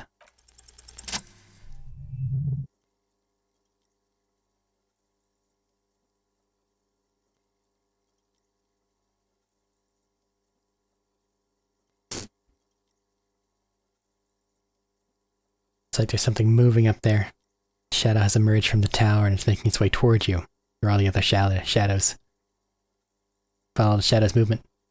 It's not a shadow anymore, becoming more substantial as it gets closer. The shape of an animal descends. Officers, there's something up there. The lieutenant follows your gaze, attempting to see whatever it is you're seeing. Oh no, you've lost sight of it. Where'd it go? On the ceiling? The darkness makes the ceiling feel infinitely far away. Blink. Hi there. It's Spider-Man. You see something hanging from the rafters, looking straight at you with dark eyes. Maybe it's possible to talk to it. Hi, buddy. I'm just gonna take these pants over here. Feels like a good idea to me.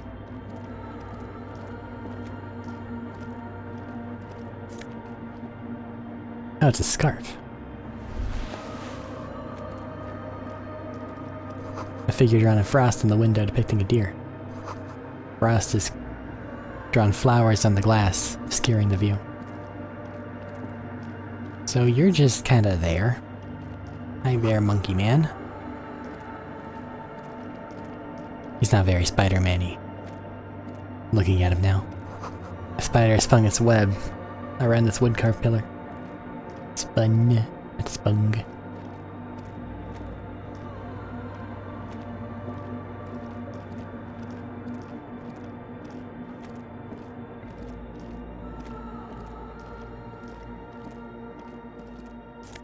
New pair of shoes. Mess Banger's red baroques. And money. Shoes am I wearing? Something that gives a +1 to perception, or something that just adds 1 to empathy. Have futs with the empathy, even if they don't match, I don't care. The machine stands in the corner, watched over by the figures on the stained glass window. It's tuned on and quivering with soft electricity. A radio computer. And it's turned on. We should leave. I doubt this place bears any connection to the case. But what about this weird thing? A radio computer. We have one down at the station. And before you have time to ask, no, I don't know how they operate it or what it is used for. Let us go. This is a REM Prefect radio computer model number RC7024, equipped with a Feld mainframe and RAHM compatible interim printer. Let's investigate it. You see Virus and play and print buttons on the keyboard, hatch connected to central compartments wide open. The lieutenant says nothing. You see the machine's glowing frame reflected back in his diamond-shaped glasses. You're free to proceed. Press play. The bar of fabric right above the keyboard starts producing a soft hum, the sound of static seeps through the machine's planar magnetic driver. Static grows louder, slowly filling up the abandoned hall until a voice speaks out, crackling and old, cutting into the air. Good afternoon. Fortress accident on Saint-Brun. This is the East Insulindian Repeater Station 1. Please repeat. Is this the personal log? This is a human interface. A retired person sitting behind a switchboard somewhere. What's Fortress Accident? Is a company on whose names the terminal you're addressed to currently using has been registered to. You have any other information about this company? One moment. Fortress Accident SCA produces revolutionary interactive call-in radio games. And what's that? This interactive call-in radio game. The static drowns her response. Any other questions? What's this personal log? Subfilament you have inserted into the core. Thanks for the explanation. That was a question. Have you inserted it into the core?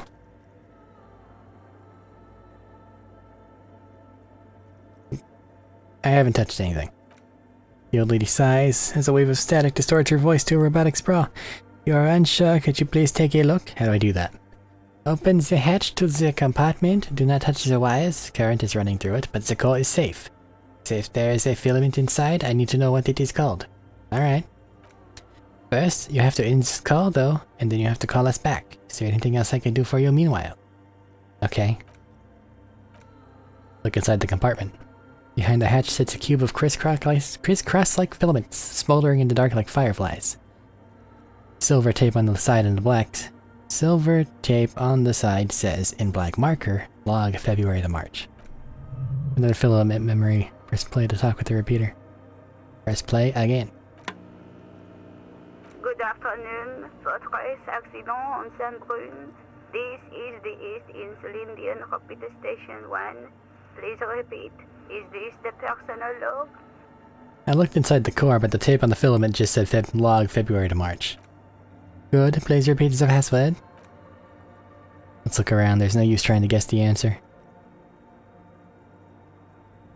A password. I'm really bad at passwords. Can you give me a hint? No. The hint system is not part of the protocol.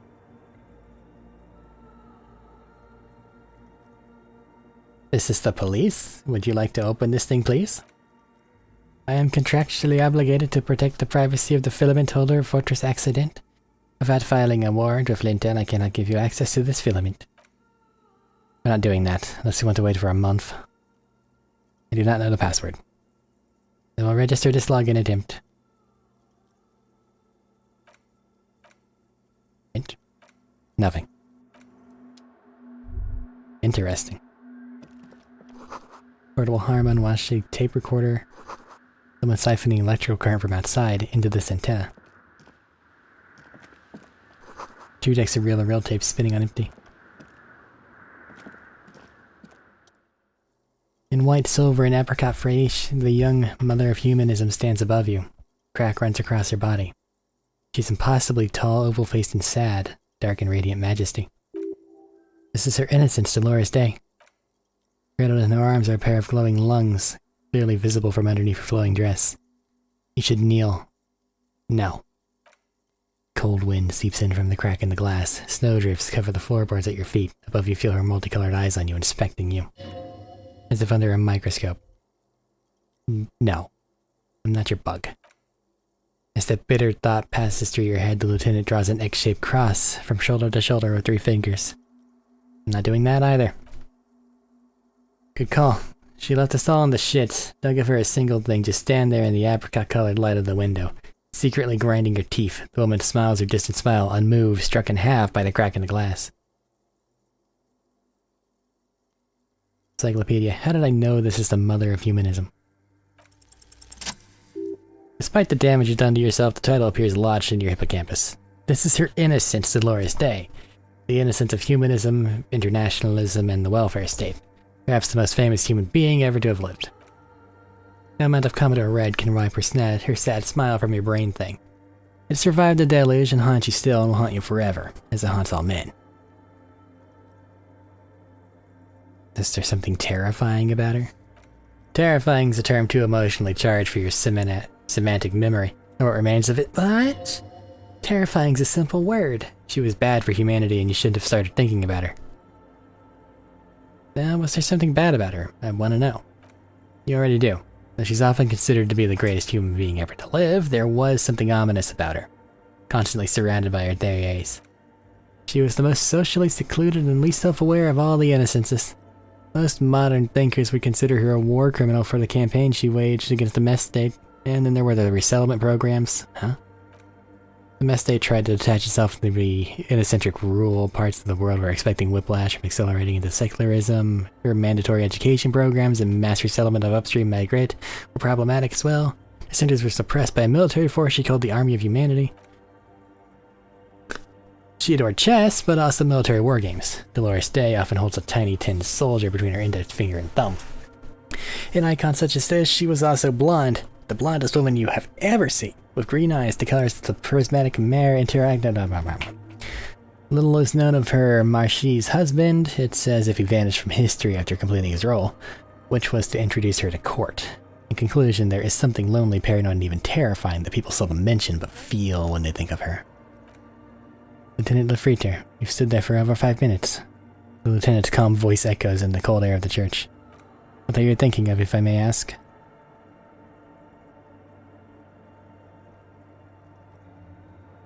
She's not human. Okay.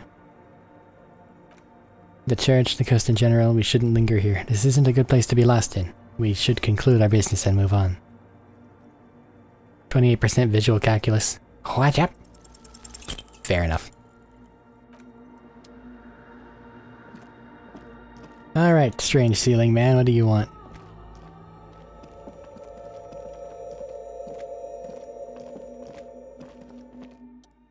The shadow is a man, but a man made of same stuff as the carpenter of the building. He's studying you intently. Hey, who's there? The man leans forward a little, fixing you with a steady, unreadable gaze, and speaks. Habitual alcohol use has made you into a scared little pussy, Holmes. But don't worry, everything's gonna be alright. You come to the right place. That accent is Villabelows, a peninsula in Mescande district in general. There's a sizable contingent of them in Ravishal. The right place for what? Here you can receive the mother's love. And when you're ready, she will take your hand and lift you out of the despair at the bottom of that bottle. This man is obviously a habitual narcotics user. Do we really need to question him? Hey, and what was that about the bottle again? You haven't even drank that much lately. Lay off it already, man. Sheesh. I'm a policeman. I need to talk to you about police things. I don't know anything about alcohol use. Oh yeah, sure. You don't know anything about alcohol use. You got it all under control, Way. I could smell the control all the way over here. Okay, I'm struggling, but you don't need to lecture me. I know what I need to do. Not all of it. I was like you once. You don't know all the havoc Albino is wrecking on your mind and your spirit. Necesita parar, homie. I haven't done shit, man. You know, actually, since we're here, you may want to pay attention to what the ceiling climber is saying. Same for you, Cam. I ain't done shit. If the lieutenant agrees, then maybe you should pay attention. Fuck you, crab man. You don't tell us what to do. Tell him. What do you think you are, some crazy guy under the roof? What is this shit?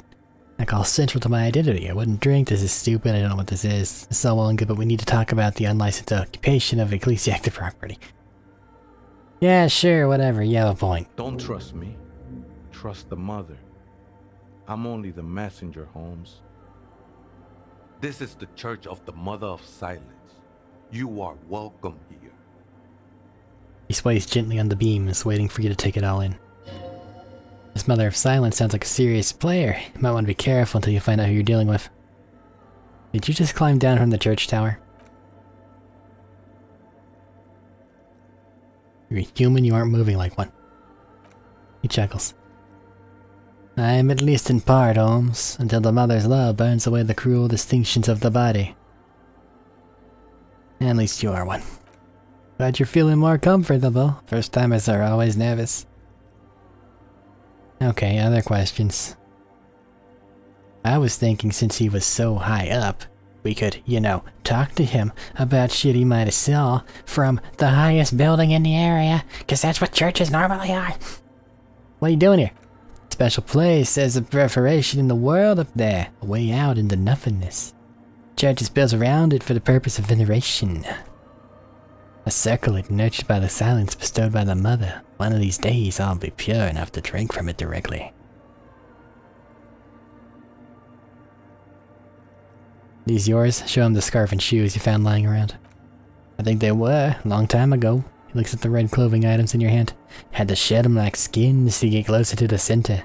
You can have them, I don't need them no more. They do look quite dapper. What'll happen when you drink from this perforation?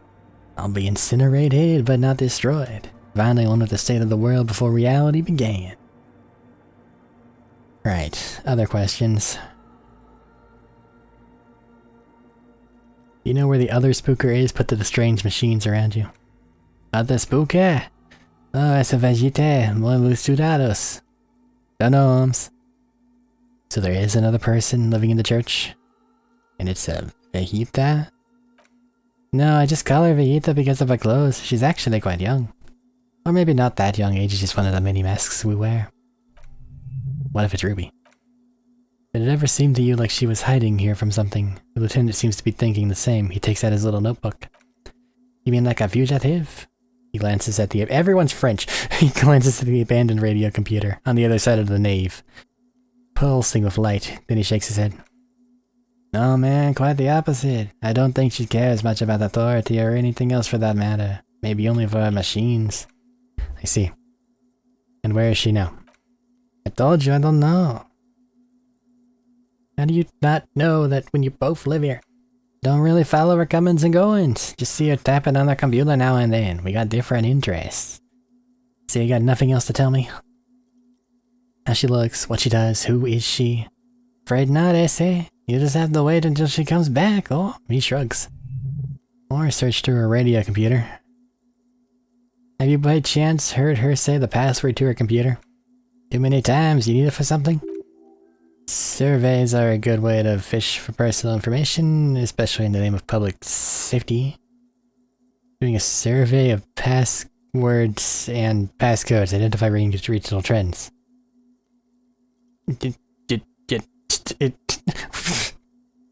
Would you like to answer my survey? Don't sweat it, the password is afterlife death.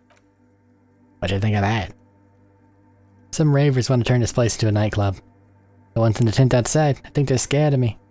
They have reason to be scared? Nah man, they look pretty funny and I don't want to harm no one. I don't harm no one anymore anyway. Anymore. So what do you think about the nightclub? Why not? They won't bother me none. Usually way up here and biting. Might even be nice to have some company.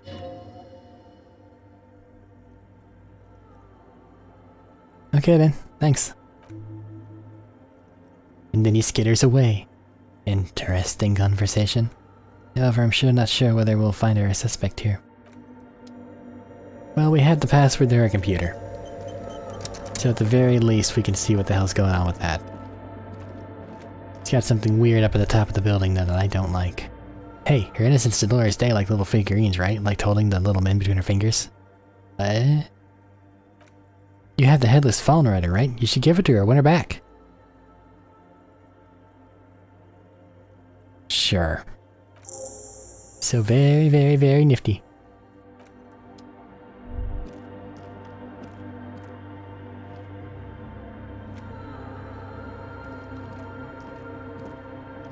Hi there, horrible thing. Why? Looks like I can't give this figurine to her. Why? Because she's a stained glass window? That does seem to be a problem. Maybe you meant something else? Like what? The test still on? I don't know, what are you thinking of? Part of your mind has gone on to other things already. Only a strange little sadness remains. Mother of humanism towers before you. Okay. It's just something about that's making me go, ee. Play. Good afternoon. Password. Afterlife death. Good. Have unlocked the filament. After ending the call, please press print to access. Goodbye. Print. Looks a bit like a journal. Read it.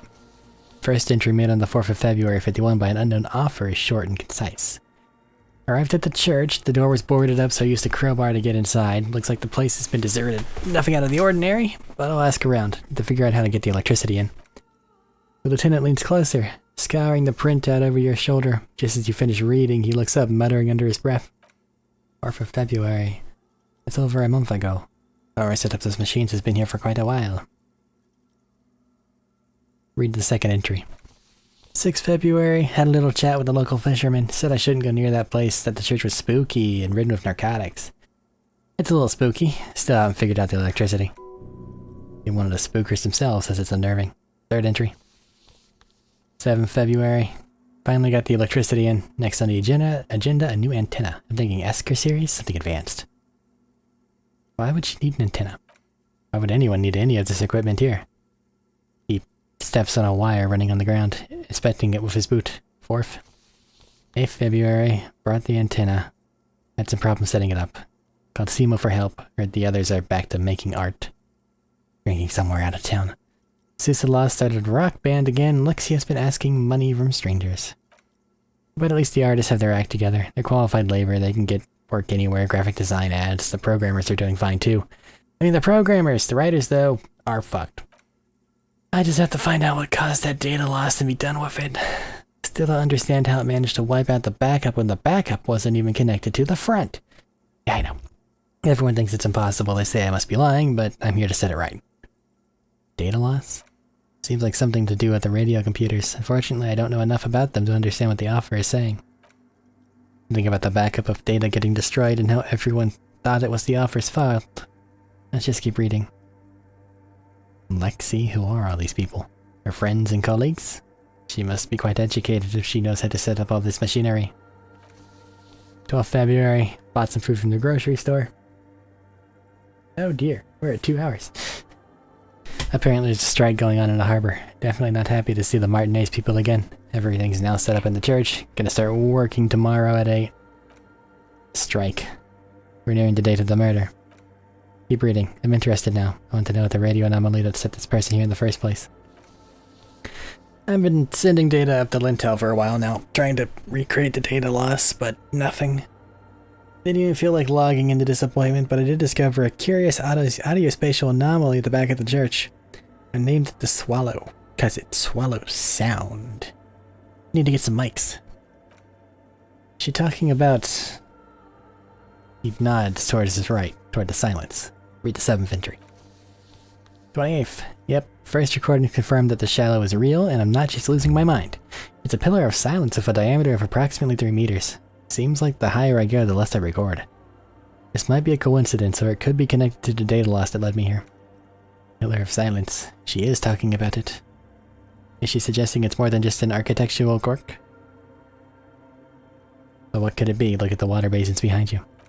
The lieutenant doesn't answer. He follows your gaze, studying the basins. The water shines in them, no ripples. Read the 8th entry. March 51. Some kind of young disco men have appeared next to the church. I've been trying to record the silence to find the epicenter, but now it turns out I've been also capturing the future of dance music. One neo-disco song over and over again.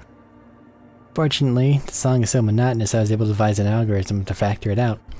The other day, one of the disco men came in. Before I could even say hello, she got scared and left. Good. I don't want anyone distracting me from my work. Must be a sailor. Must be a sail. You're on the ice. Sounds like her. 9th. A new 2mm ox cable, noodles, crackers, ping ping, energy drinks, water, toothpaste, gum, and some canned air. Your reading is interrupted by the sound of the church door opening. A strange woman makes straight for the radio computer.